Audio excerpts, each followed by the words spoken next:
So next, third presenter is Professor Seiji Kumagai, Professor of Buddhism at the Kyoto University.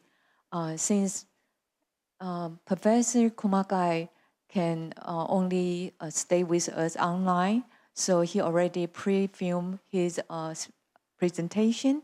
And the second is the co-colleague of Professor Kumagai, is Toshikazu Furuya, AI expert and CEO of Tera-verse.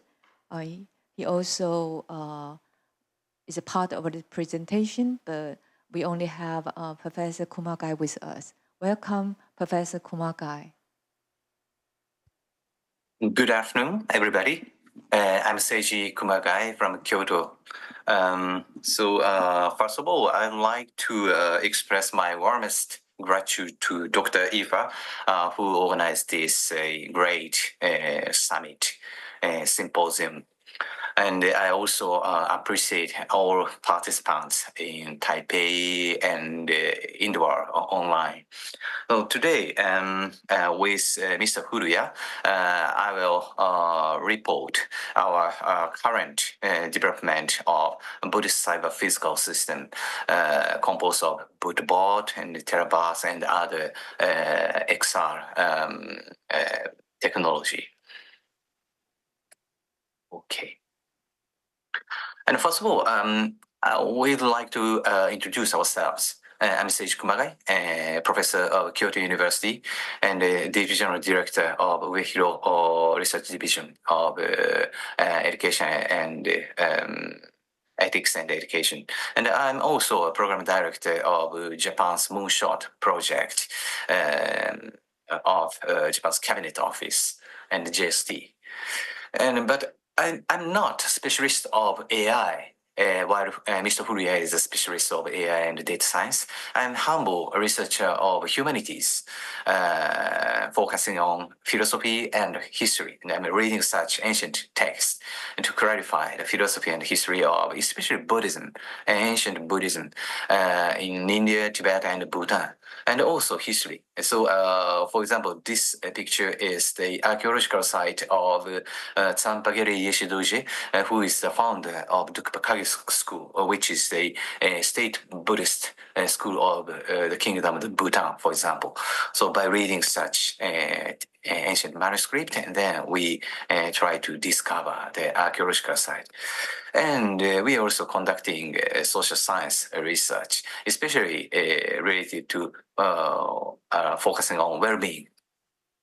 And regarding natural science, as a director of the Moonshot project, we are trying to create the science-based technology to clarify the mechanism of mind and the mechanism of mental state transitions. How is our mental state and how to transit our mental state from negative state to positive state by using molecular biology and life science and neuroscience, etc.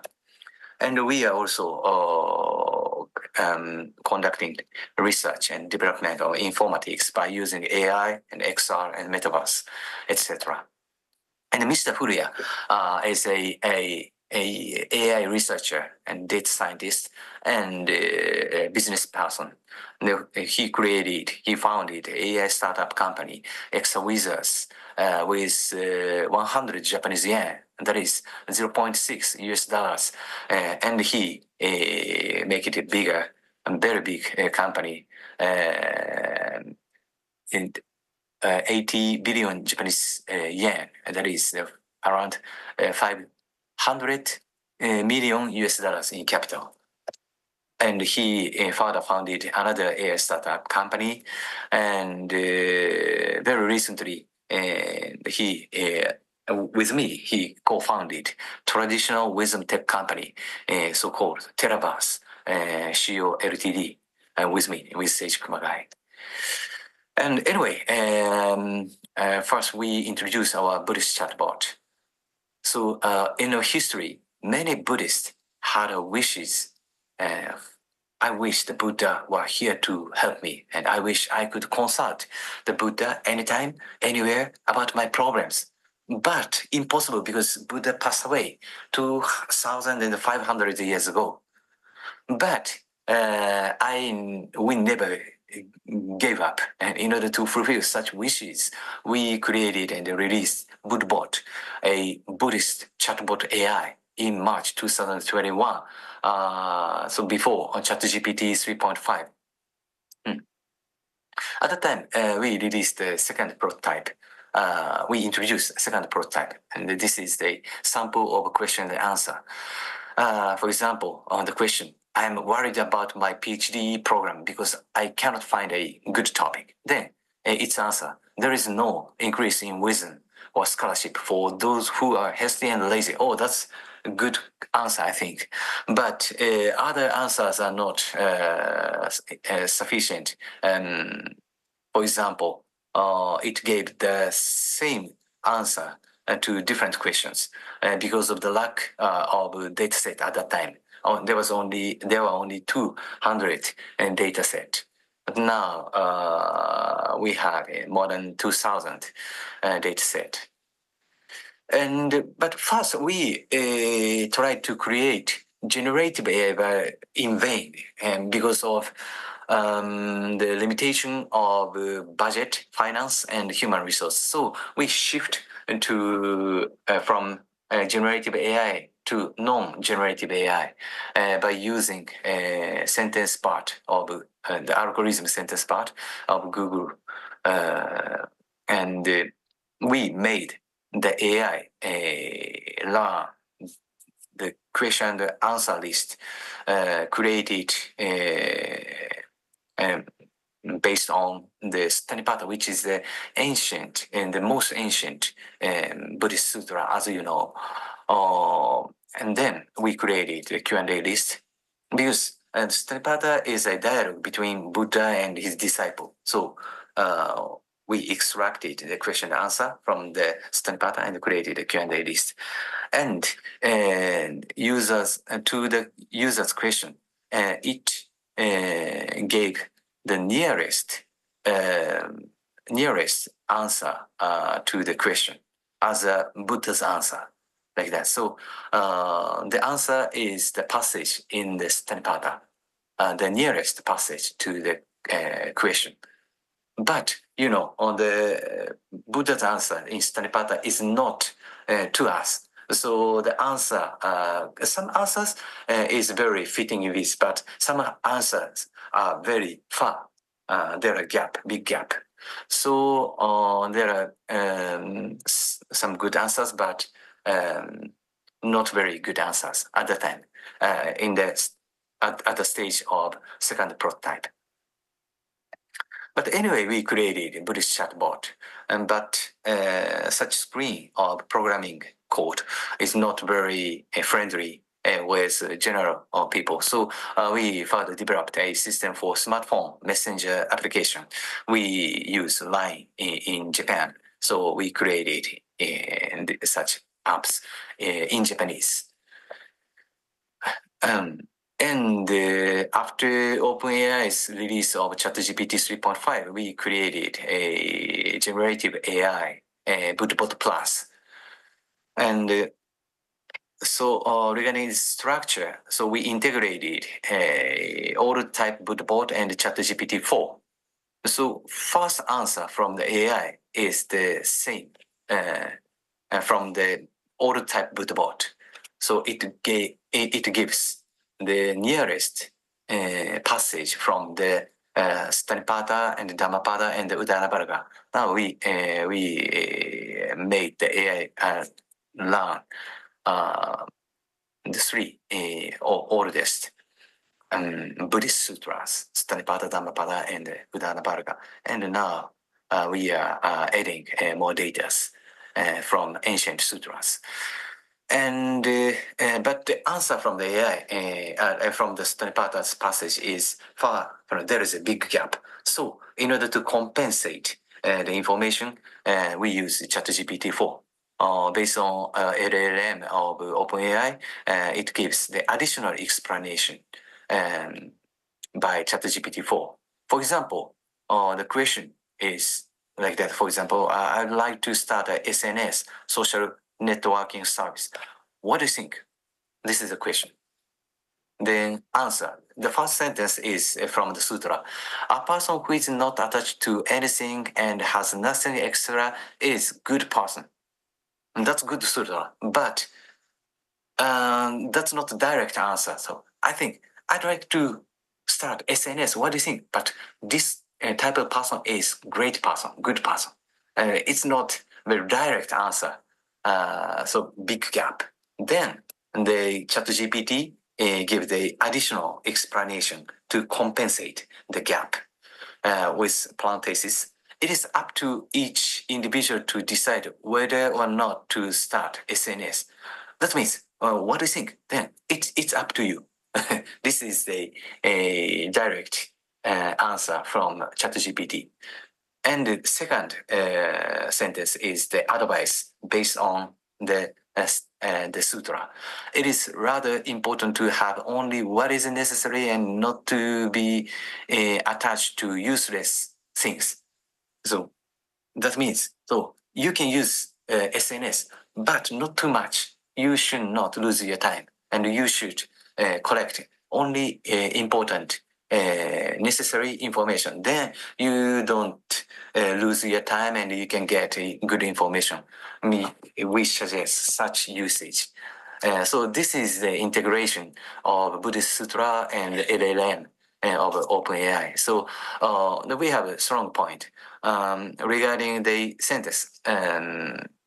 So we are beyond the problem of copyright, because this translation is made by me.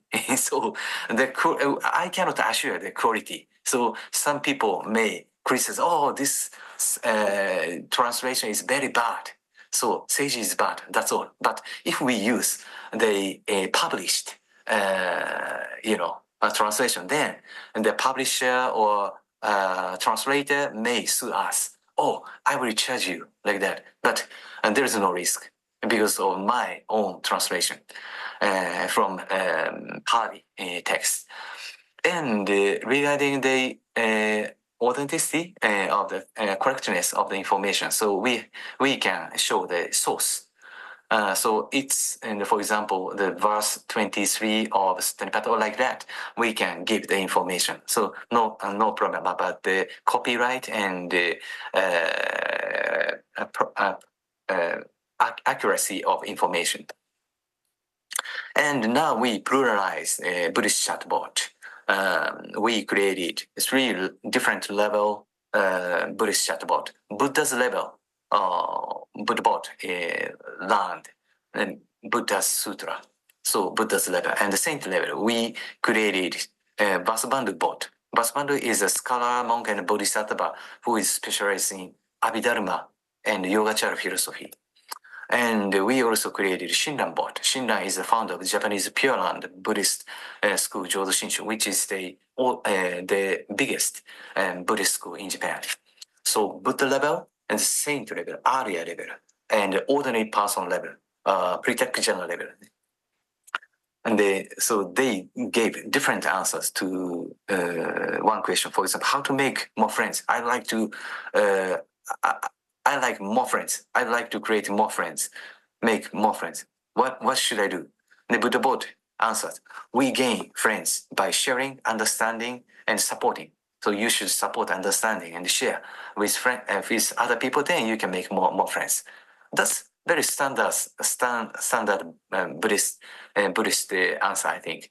And the Shinran bot, to make more friends, you should chant Namo Amida Butsu. That means Namo Amida Buddhaya, like that. Tsebamela Chaksaro, like that.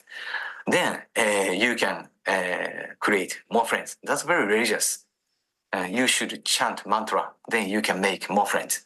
And Vasubandhu, you should break through the darkness of ignorance by analyzing the elements of existence to desolate afflictions that create conflicts and build sincere relations. Very philosophical, very complicated, very scientific. Anyway, the 3 different bots gave different types of answers: a standard one, and the religious one, and the philosophical one. And by using such chatbots, we are now conducting scientific research. For example, to investigate the difference in satisfaction and usage between interaction with a single chatbot and the interaction with multiple chatbots. That means only BuddhaBot or with BuddhaBot and BuddhaBot and at the same time. As a result, the rate of answers, the interaction was reassuring, and I found concrete solution to my problem. That is, a positive reaction were significantly higher for the plural case than for the singular case. So only one BuddhaBot rather than one bot, plural bot, using plural bot are more effective. But please note that the current participants of the experiment are only authors, and the number is only 10, so smaller number. So we need to develop this research, make it bigger. And next, augmented reality. So chatbot are very, very convenient. But the chatbots allow for only text dialogue, but not face-to-face meetings. And we still want to talk to Buddha directly, not just chat with text. In order to fulfill this desire, we have started to develop augmented reality. And we introduce our new product, a little bit old product, a Tera Platform AR version 1.0, 2 years ago. 人間関係に悩んでいます。Generate the avatar in front of us, and we can talk verbally and we can listen to. 人との交わりから愛着が生まれる。他に質問。And we can touch the screen. And we created also Shinran AR and BuddhaBot AR last year. And as I said, using the camera function of smartphone, the Buddha avatar can be summoned in front of you through your smartphone screen. And then you verbally speak to the summoned avatar and ask a question. Then he will give you answers based on Buddhist sutra or text, Buddhist text. This is a mixture, integration of traditional wisdom, artificial intelligence, and augmented reality. Buddhist Sutra, Chatbot, and AR. Advantage, as I said, the BuddhaBot we can communicate only on the text screen, but thanks to AR, multimodal communication using the sight and the hearing and haptics has become possible. Yes, and now Buddhist metaverse. We will further develop 1 trillion virtual worlds, so-called the Tera-verse, by integrating AI, chatbot, XR, etc. The first verse will be that of Buddhism, so Buddhist verse, like that. The background to create such a Tera-verse, there is a social problems. You remember the COVID-19, and there are many, many wars in Ukraine and Palestine, many, many places in the world. Now the suffering is increasing due to the restrictions of physical space. So now the social expectation increase for virtual space. And especially in Japan, the present and future situation in the religious world and the Buddhist world is also difficult. So we can use such technology to religious world in Japan, especially. Now, 40% of Japanese Buddhist temple had an income of less than 3 million yen, so 20,000 USD, which is half income of general average of Japan's household income 5 years ago. And now it's decreasing. And according to statistics, 30% of temples will be closed by 2040 in Japan. We will no longer be able to make a visit to temple in the future. That's very sad. You know, the solution, we would like to use the technology to break through the limits of physical space. For example, by using IoT, or Internet of Temple. We can make stabilize the management of temples in real space. And we can also use cyberspace. We can create cyber temples, or we can invite monks in cyberspace, or we can create, and now I'm trying to create a Scavity in cyberspace. And not only using cyberspace, but we can use physical space by creating avatar monks, avatar Buddha, Bodhisattvas, and avatar temples by creating AR. So if we cannot have the budget to rebuild, huge amount of budget to rebuild the shrines, buildings, then we can create an avatar temple for compensation. And regarding human resource, we can create monk avatars, and also we can create Buddha avatar or saint avatars. But you know that very now rough level, low quality level, but we already created Buddha avatar, saint avatar, and monk avatars, and also temple avatar. And that's very easy. So as a first step, we already achieved. But now we need to make the quality better and better and better for users. The Buddhist cyberspace Tera-verse is a Buddhist version of the metaverse by using AI, XR technology, freeing people from constraints of physical space, like that. And there are many contributions. A fusion of traditional wisdom, artificial intelligence, and metaverse technology will transcend the limitation of physical space, eliminating oppression and the difficulty of living. It is possible to provide new venues and methods of activity for Buddhism and other religions and spiritualities. And new religions, ideas, and cultures and art could be created, but we should be careful. So they should be created in a safe manner. The creation of a traditional wisdom tech, we call WisTech industry, through integration of two truths, absolute truth and conventional truth. But as I said, we should be careful about ethical, legal, and social issues. Avatars potentially going out of control. So it is necessary to avoid misinformation and misdirection. And Buddhist materials developed on the Tera-verse should be handled with caution, as they are the object of Buddhist beliefs. We should respect them. And regarding monks' job, then it will decrease some types of jobs. But in that case, the monks should create new jobs, new works for sentient beings. Anyway, by merging traditional wisdom, artificial intelligence, XR, VR, and the metaverse, we will try to expand the possibilities for people and society towards the realization of a happy and dynamic society. Today, we introduce only technology side, but I'm also creating science, new science, by Japan's Moonshot project. Anyway, be happy. Thank you very much for your kind attention. Thank you.